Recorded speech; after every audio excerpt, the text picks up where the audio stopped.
to think that is insanity. Bonjour, bonsoir à tous, bienvenue sur l'entre-deux, toujours avec Gabriel, pour ces profils de draft, nos prospects français. Comment tu vas?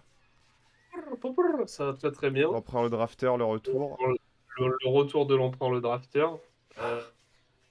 On adore ces vidéos de draft. Voilà, vous présentez des petits jeunes qu'on pense avoir des profils hyper intéressants de C'est futurs clair. grands basketteurs ou pas. Ou pas, c'est le jeu. C'est le jeu de la draft. C'est ça. Et aujourd'hui, on continue avec nos profils français. Thibaut, de qui on va parler? Monsieur Ousmane Dieng, on vous a parlé d'un de ses collègues juste avant, donc Hugo Besson. Ouais. Bah écoute, je te laisse nous faire le profil de Mister Dieng en fait. Et pas, il a rien à voir avec Gorgui Dieng. Hein. Ah oui, non, pas du tout de la même famille. Bah écoute, Ousmane Dieng, ailier moderne, j'ai envie de dire. Aujourd'hui, plutôt défensif.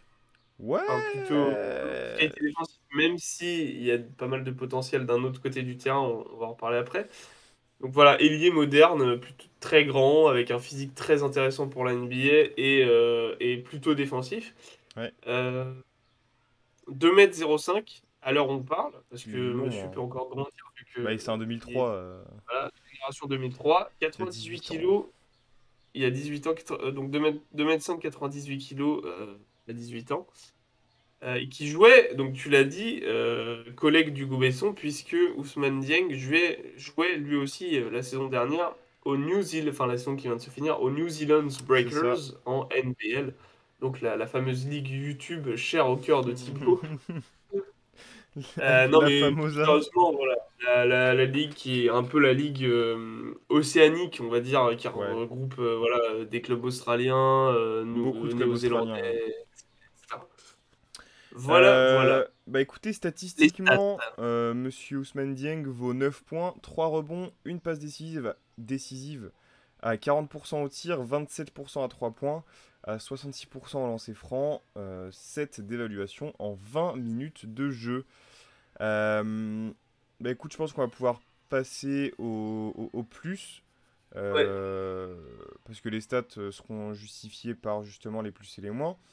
C'est ça. On a des bonnes stats hein, par rapport à son temps de jeu déjà. Oui, c'est correct. Clairement en sortie de banc et tout. Et on peut voir aussi des vrais potentiels d'amélioration Ah bah. dans certains domaines, euh, notamment le tir à 3 points. Donc pour moi, son plus gros point positif le plus gros point positif de son jeu à l'heure actuelle, c'est son impact défensif. Ouais, c'est C'est-à-dire clair. qu'on a un défenseur, on a un joueur qui à la fois a le physique pour quasiment défendre tout ce qui peut porter une balle en fait. Ouais, Et parce qu'on l'a pas dit, donc enfin on l'a dit 2,05 m, mais donc des bras immenses aussi, un peu un albatros. ouais, un Euh, goéland. donc physique pour pouvoir défendre tout type, enfin quasiment tout type d'extérieur. Euh, et intelligence défensive. C'est-à-dire qu'il a déjà cette mentalité de non, en fait, le mec qui est face à moi ne me passera pas. Et aussi, comment je peux faire pour lui rendre la vie la plus difficile possible. Bah, très, Donc très, voilà, très impliqué dans la défense. Hein. ouais, capacité de switch, je l'ai vu faire enfin pas des close-out, merde, des chase down. J'ai vu faire Ah! trop de chase down cette saison. Donc chase down, c'est Ouais, ouais. contrer après, enfin en étant face à la planche, après que Mm, l'adversaire soit passé. Intercepteur de fou, c'est-à-dire qu'il a une vision de jeu pour couper des passes, des remises en jeu où en fait les mecs sont statiques et lui il passe et Bah, c'est contre-attaque ça, c'est derrière, il y a marrant. dunk. Ouais. Donc c'est pour l'instant, pour moi, c'est vraiment un mec qui. Ah, mais son fond de commerce, c'est la défense. Hein. C'est ça. En fait, j'allais le dire, il me Mais... fait un peu penser pour l'instant à. Peut-être tu vas me prendre pour un fou, mais à Derrick Jones Jr. Tu vois, quand il jouait à Miami, Ouais, le côté en fait, ouais, où, en fait, ouais. avant, il jouait à Phoenix, etc. On disait oui, c'est juste un dunker, etc. Il est arrivé à Miami, ils ont fait gros, t'as un physique de ouf pour défendre. Tu Donc vas c'est un mec défendre. qui défendait le plomb et qui, du coup, profitait de sa défense pour ensuite aller marquer des paniers faciles, dunker et tout, etc. Alors, on peut Un avoir de peu. ça. pas un dans peu le pensé à ça. profil, pas dans le profil dunker et tout, parce qu'on est vraiment pas sur les mêmes joueurs. Mais dans le profil du mec qui défend, qui va vraiment jouer l'interception et qui va C'est mettre ça. des cakes en défense pour aller derrière mettre des gros tomards en contre-attaque, oui. Mm. C'est Oui, plus à clairement. ce niveau-là, ouais, c'est clairement plus à ce niveau-là. Oui, oui, oui. Donc Euh, on va pas dire qu'Ousmane Dieng peut passer des triple riders, des temps de sèche, non. Puis on espère qu'il aura quand même une meilleure carrière que Derrick Jones, vu qu'on n'est Bah, pas non plus sur un Hall of Famer, quoi. bah non, c'est ça. Euh, Un donc, bon role player. en tout cas, excellent impact défensif de l'ailier français Ousmane Dieng, donc Ouais. cette saison. Mais pas Et seulement. il y a des flashs, il y a des trucs, ça c'est vraiment pour moi son plus gros, son cœur de métier en fait. Ouais. La Et ce défense, qui c'est. fait le plus fantasmer les recruteurs, c'est donc déjà ce côté défensif, avec des flashs de handle, enfin de dribble, Des trucs, mais gros, t'es là, enfin, tu te dis, des crosses, machin, c'est quoi ce et bordel? une vraie qualité à la passe, mine de rien, enfin une vraie intelligence de jeu aussi avec la vision qui va avec, et donc du coup, faire des bonnes passes au bon moment, le bon type de passe dans la bonne situation, rebond, sans rebond, en l'air, lob, etc., tendu. La passe, Donc voilà, c'est vraiment une qualité de fou qu'il a quand il veut, parce qu'on l'a vu en moyenne, il fait qu'une passe décisive par match, mais tu le après, disais. c'est pas non plus un mec qui a la balle en main, tu vois, Non, c'est ça. c'est Mais aussi, ça même, c'est mais même sur des hockey pass, ce genre de choses, il va toujours mettre la balle où il faut aussi. En fait, c'est pas juste c'est faire des ça. bonnes passes, c'est qu'il va savoir où donner le ballon, où envoyer la balle quand il faut aussi. Donc il y a une vraie lecture de jeu et, et un vrai QI basket. Alors que c'est pas forcément ce qu'on attend de ce genre de joueur et de ce genre de profil. Donc si tu l'as, c'est un truc de fou qui peut t'emmener très très loin, quoi. C'est clair. Puis ouais, Mm. voilà, il a cette intelligence des deux côtés du terrain, quoi. C'est-à-dire que souvent, je vais vite faire un peu regarder, on va pas non plus mentir en disant qu'on a regardé tous les matchs des New Zealand Breakers, hein, Non. mais quand même que tu regardes pas mal de séquences et tout, c'est des équipes évidemment qui jouaient beaucoup de zones, de la 3-2 notamment, et tu le disais, défensivement je parle, mais ça rejoint ce que tu disais avec l'intelligence offensive, c'est ok, la zone est à péter en gros parce qu'un mec a pas fait, enfin est pas dans son spot, etc. Je reste dans ma zone parce que si je viens, hop, ça fait un kick-out et tout. Donc en gros, je vais attendre que le mec revienne, je vais jouer le edge, c'est-à-dire je vais flotter pour empêcher le mec de venir et attendre que mon pote revienne. Et ensuite, je vais aller me replacer. Donc il y a vraiment une intelligence globale déjà de tactique. Je pense que c'est un joueur, on en parlera après, qui peut jouer dans un vrai. On parle de vrai système, qui peut jouer dans un vrai système. Ouais, avec C'est une un vraie mec qui, philosophie de jeu, pas un un truc mec qui average NBA, un truc qui est vraiment a un playbook à 3 construit. pages, quoi. Oui, c'est ça, un truc qui est vraiment construit d'une certaine manière pour que chaque situation soit profitable, pour que, enfin voilà, Les c'est. Warriors, où en fait, bah, là, dans telle situation, tu dois être placé là, tu dois faire la passe à tel mec. Une fois que tu as fait la passe, tu dois faire l'écran à tel mec. Moi, Enfin, j'en ai un autre qui est en pleine système. construction encore, mais qui va être fou.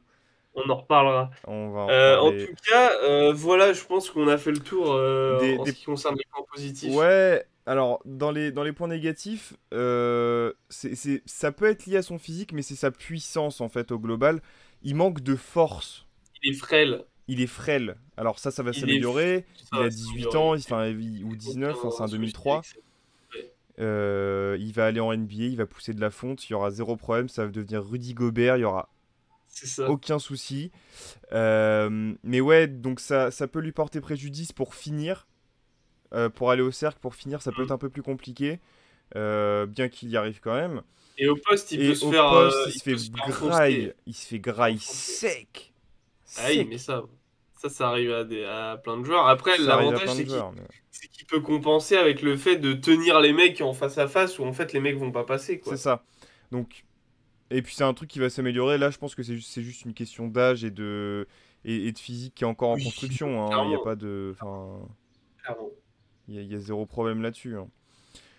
On va parler de la régularité offensive, un peu comme Hugo Besson, c'est ce que je disais la dernière fois, c'est que en fait, t'as une Ça, c'est le espèce cas pour tous les jeunes d'alternance. joueurs. Ouais, mais surtout dans ces ligues-là, enfin, dans cette ligue-là, c'est que t'as beaucoup de joueurs qui vont pour briller et se faire remarquer. Donc, Ouais. tu as beaucoup d'alternance dans ah bah aujourd'hui c'est moi qui vais faire des grosses stats, ah bah aujourd'hui c'est lui, ah bah machin, ah bah truc. Enfin, tu vois, Mm. c'est Ouais. c'est- c'est- c'est assez changeant, donc ça fait que tu as des résultats en dents de scie pour beaucoup de joueurs, notamment chez les Record jeunes. de points cette saison, quand même 22 points, hein. Ouais. Donc c'est quand même un mec qui Ah, mais il est peut. capable de scorer, hein, attention, hein, c'est pas...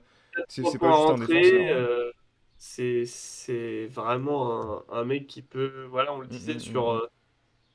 En fait, bah, on en reparlera un peu après, mais s'il tombe dans une équipe qui joue grosse défense et contre-attaque, il va Il va se s'éclater. régaler, hein. Il va se Oh, régaler. ça va être des highlights en permanence. Ton pic est un très bon pic, d'ailleurs. Ouais, bah, c'est pour ça que. Ouais. Et ouais, du coup, la finition, donc un peu liée aussi au fait qu'il soit frêle, qu'il manque un peu de force et de puissance, mais bon, ça, c'est pareil, ça va venir Ça, c'est de la en... technique pure et c'est du travail plus pour moi, dans le sens où ça se voit qu'il a pas travaillé la. Enfin, je connais pas la NBL en profondeur, mais j'ai pas non plus l'impression que ce soit une ligue qui développe ses joueurs individuellement. Ah non, non, c'est vraiment des mecs qui sont bons de base, qui ont du talent offensif, enfin, qui ont C'est un ça. talent de base, qui expriment leur talent, et après, tu développes, hein. C'est pas une ligue de développement, hein. En arrivant, Pas alors la qu'en Pro D, hein. arrivant, alors qu'en arrivant en NBA, il va avoir un personal train, enfin un entraîneur où en gros il va travailler cet aspect du jeu Ouais. pendant je sais pas combien de temps, que cet aspect du jeu, etc. Donc ça, je me fais pas du tout de soucis. Puis c'est vraiment, ça a l'air d'être un bosseur et tout, donc y a aucun problème là-dessus. Après, c'est sûr que au début, ça peut lui poser un peu de problème, même si je pense qu'au début son rôle, et on va en parler dans la projection. Ça va être quand même on va quand même lui demander plus de défendre qu'autre chose, quoi. Oui, bah du coup dans la projection, c'est une projection en fin de premier tour, milieu de second tour. Alors, C'est qu'il est de plus en plus vers les lottery picks maintenant. Donc lottery pick, pour ceux bien qui savent pas, sûr, c'est top 14. mais parce que c'est... Alors, on va pas parler de licorne parce il est pas assez grand pour qu'on puisse parler de licorne, mais il a un plafond qui est très très haut, Ousmane Dieng, hein. Hmm. Il a un plafond, mais... Je sais Bah, pas... c'est pour ça que tu dis on va pas parler de licorne, c'est presque ça, hein. Bah un peu... On sait pas Généralement, jusqu'où il peut aller. Tu vois, Oui, le oui, mec mais... a un 2003, il fait 2,5 m. Ça veut dire que dans 2 ans, il Ouais. peut faire 2,10 m en fait. Oui, oui, c'est vrai. Tu vois? Pour l'instant, oui, il est un peu sous-taillé pour qu'on puisse parler de licorne parce que c'est souvent des mecs qui font 2,20, des trucs comme ça. Euh, mais là, bon, il a un plafond, Moi, on la le licorne, disait. c'est pas forcément un truc de taille, hein. C'est un truc de. Voilà, c'est un fantasme en fait. C'est un truc Ouais, de. c'est Ouais, ça, mais t'es déjà si fort. Tu sais déjà faire tout ça à cet âge-là, ouais, jusqu'où ça peut après, aller. du coup, c'est souvent attribué à des mecs qui font 2,20, qui sont Oui, mobiles, qui sont capables de tirer, genre les bah, KD, parce les que Porzingis, les bah, Wembanyama, les... t'as le fantasme de l'intérieur qui sait tout faire, quoi. T'as le fantasme du mec qui fait 2,20, qui est capable de mener une action, tu vois, T'as le fantasme du nouveau Sabonis, du nouveau. c'est Enfin, ça, tu vois. c'est ça. Mais ouais, c'est sky is the limit, Par hein, Darby Ousmane Vest, hein, Dieng, hein. pardon. Oui, oui, on parle bah, de Monta, c'est pas si Oui, mal de non plus, Montas hein, aussi, mais oui, sur notre catégorie. c'est juste le contexte qui fait qu'il a pas encore brillé réellement, mais C'est pour ça. moi. Bref, c'est pas la question. Oui, on disait que Ousmane Dieng a un très très fort potentiel et qu'il faut qu'il soit drafté dans une équipe qui va le développer, par contre. S'il vous plaît. S'il vous plaît. Et donc, dans le profil, tu vois, tu voyais plus ouais, un stopper en sortie de banc. Ah, pour l'instant, enfin, tu En le tout draftes cas, pour ça, j'ai envie en de tout dire, cas, hein. dès sa première saison, Oui, il peut avoir ce rôle parce qu'à l'avenir, si tu le développes, ça peut être bien plus que ça, hein. Mais oui, clairement. Mais de toute façon, à chaque fois qu'on a parlé de profil, de projection dans les vidéos, on parle en saison rookie, évidemment, parce qu'après, tu peux pas savoir, il y a trop d'éléments qui rentrent en compte pour C'est ça. savoir quelle carrière il va faire là, un mois avant la draft, tu vois. Parce que là, Enfin, oui, c'est ça. Et puis là, j'ai envie de te dire, si on fait comme les Ricains, ça peut être au moins Derrick Jones, ça peut être KD, tu vois. au Enfin, mieux, au mieux, oui. Brandon Brandon Ingram. Ingram, Voilà, exactement, tu vois. Mais voilà. les comparaisons comme ça, c'est un peu moyen. Non, Donc, même pas, c'est claqué. Euh, les pics, ouais. où Donne-nous tu le le vois? tien. Eh ben moi, je le vois en 26 à Dallas, à côté de Doncic. Hein, dans l'aile, là, Sous incroyable, hein. Jason Kidd, on parlait de système Jason de jeu. Kidd, c'est clair. C'est pas le plus gros système de jeu, mais il va C'est en s'éclater. construction. Je pense que c'est en construction. Ouais, T'attends d'avoir des assets qui vont te permettre de par exemple. durer, enfin de jouer comme ça sur la longueur. Ça va être une masterclass. Ouais, ça serait beau, effectivement. Puis ouais, du coup, ça. En fait, il jouerait 3 quoi. 3-4. 4 ouais. Entre Bullock et. Entre Bullock Et et Finney-Smith. Finney-Smith, ça serait bon. Euh, Écoute, je regardais récemment quand même, tu vois, nous on l'a mis fin de premier, début de deuxième tour. Mhm. Je pense que ça va être. Alors, je pense que ce sera le premier Français drafté de cette draft. Ouais, Enfin, c'est le profil qui intéresse plus les Américains de tous les Français qu'on a présentés et qu'on va présenter.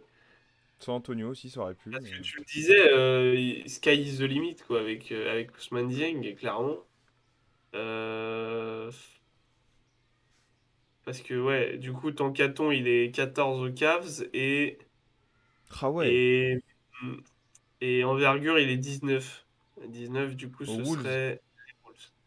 Ouais. Nous, on l'a quand même mis beaucoup plus bas, sachant que Bah, toi, tu l'as mis. moi je l'ai mis en 26 à Dallas. Bah, moi, j'ai mis 27 Miami. Si Miami peut le récupérer, je pense qu'ils vont sauter dessus. Mais mec, Enfin, ça serait un style de ouf. Denver, ça peut être pas mal dans l'aile. Parce que Michael Porter Jr., ils doivent commencer à se poser de sérieuses questions. C'est vrai. Et Donc, après, pour moi, si on veut vraiment le pousser vers le rapprocher au maximum du top 15, t'as beaucoup d'équipes, je pense, qui peuvent être intéressées. et je Les pense qu'il y en a Hawks, qui notamment vont. 16. Il y en a qui vont en 16, tu dis à Atlanta? Ah, les Hawks, dans l'aile, là, c'est-à-dire qu'en fait, t'as Capella, Trae Young, et après, t'as Bogdanovic, DeAndre Hunter, Ousmane Dieng. Ça, Ça ça peut peut être. être, ça peut être sympa. Euh, Euh, voilà. voilà, ouais. Mais Je sais pas où il peut tomber en on fait. sait Je sais pas. vraiment pas. C'est le mec qui a le plus gros gap. En fait, il peut être top 10 limite. Et moi, je serais là en mode, bah écoute, pourquoi pas, c'est un projet, tu vois. Ouais, non, c'est Ou clair. voilà, ou fin de premier tour parce qu'il y a beaucoup de ricains qui sortent avant et que licorne, il y en a qui veulent pas trop se mouiller et il y en a qui préfèrent prendre un pari peu risqué en prenant un pic en fin de premier tour, quoi. Ouais. Mais après, il y a vraiment beaucoup d'équipes là qui peuvent être intéressées parce que c'est pareil dans le genre plug and play. Bon courage, hein. C'est ça, c'est-à-dire qu'en fait, là, on parle d'un stopper défensif de sortie de banc. Qui n'a Oui, et pas puis besoin de ça en NBA aujourd'hui? qui est efficace en attaque, qui a un vrai QI basket et une vraie vision de jeu en plus pour son poste. Donc, t'es là en mode bon, Lucas bah. qui tire à 3 points, qui peut défendre les 4 des 5 postes. Enfin, ouais, clairement, hein. Franchement, Ousmane Dieng, c'est le plus gros point d'interrogation, mais c'est aussi, j'ai l'impression, Mm. le mec chez les Français qui peut avoir la plus grande carrière, quoi. Enfin, on va être le meilleur en tout cas. En tout cas, de ce lot-là, ouais. Ce lot-là, oui. Oui, parce qu'après, la prochaine draft, t'as Wembanyama, hein. Donc on verra. Mais voilà. Voilà, voilà, bah c'est tout, c'est tout pour Monsieur Ousmane Dieng, c'est Pour déjà pas nous. mal. Ouais, voilà. Bah Euh, écoutez, les amis, nous, on va enchaîner. On va continuer de faire ces prospects, ces profils de draft. Bah écoutez, likez si vous avez kiffé cette vidéo. Commentez, n'hésitez pas à nous dire si vous connaissiez déjà Ousmane Dieng et ce que vous en pensez. Encore une fois, Activez la cloche. n'hésitez pas à les compléter avec des vidéos de scouting report pour avoir une vision globale du profil d'Ousmane Dieng, hein, et ça confirmera un peu ce qu'on vous dit aussi. Exactement. Voilà, Nous, on va enchaîner, voilà. Et donc, n'hésitez pas d'activer la cloche pour voir les prochaines vidéos qui vont c'est sortir. important. Nous, on vous souhaite une bonne journée, une bonne soirée. Prenez soin de vous et on enchaîne. Salut, à bientôt pour un nouveau quart d'heure américain. Brr.